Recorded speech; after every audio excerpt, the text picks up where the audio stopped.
right? But I told him, I was like, if you franchise me, I'm going to be pissed. So long story short, we get through the tender year, right?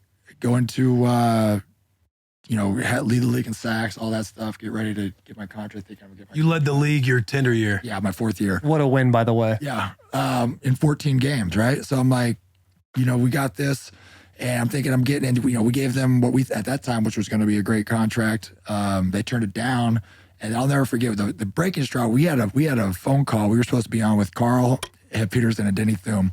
Me and my agent jump on the call. They set the call up, by the way. It wasn't like we were like, hey, can we call it this time? So we get on the call.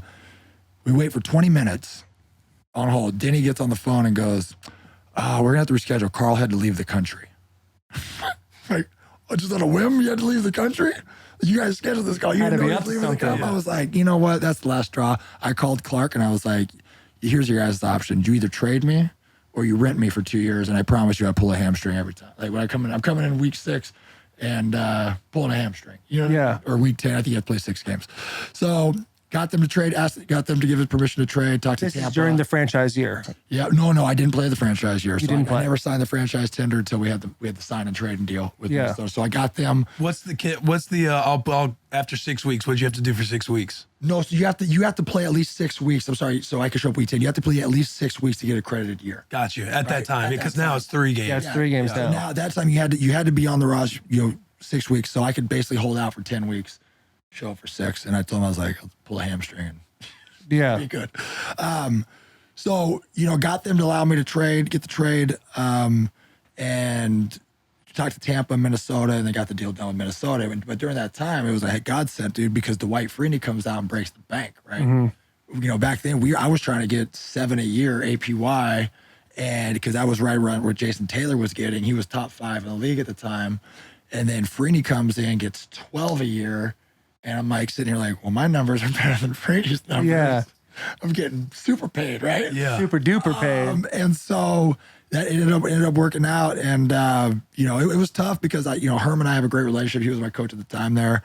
And I have a great relationship with the Chiefs now. Like, they've had me back multiple times, so no hard feelings. But yeah, it was a tough time because I was still this meets, like you said, in college, you're brainwashed. Like you run through brick walls because they say, and I come in with Vermeil, who's old school, right? Like, he'll beat you into a pulp and then give you a hug and tell you he loves you. And you're like, yep, here I am. Treat him like dirt, sticks you like mud. I didn't know I needed your approval like a father. I have a good relationship with my father, but I'm in. Yeah. It's like you're that's how they get you. That's how they fucking get you. Loyalty, man. And so then, so I'm dealing with the business side of this thing now. And it was hectic. I'm not going to lie. But like I said, it worked out great. Minnesota was phenomenal.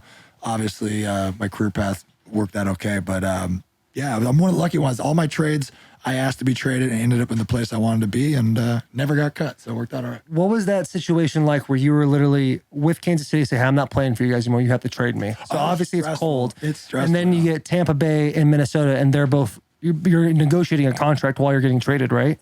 So you got permission. At first they were only giving us permission to talk to Tampa, right? Which was fine. I'm a Gruden fan. I grew up a Raiders fan. You're Gruden grinder. Yeah.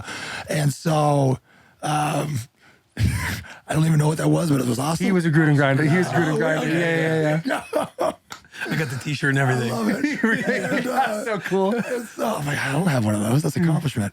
So, but then I think was it Bruce Allen? Was it Bruce Allen or he was the Tampa? GM? Yeah. Then he went. Bruce Allen at Tampa. Then he went to Washington. Yeah. So he starts talking the same nonsense. They were like wanting to put restrictions on my contract because he's at risk, this, that, and the other. And I was like, man, I'm not going from one organization that doesn't believe in me to the next. Right. And then, so we went and visited Minnesota first and they just didn't let me leave. And, so it worked out all right. So you actually went to Minnesota and was like checking it all out and everything. Yeah. So we got permission to seek the trade. Right. We went up there.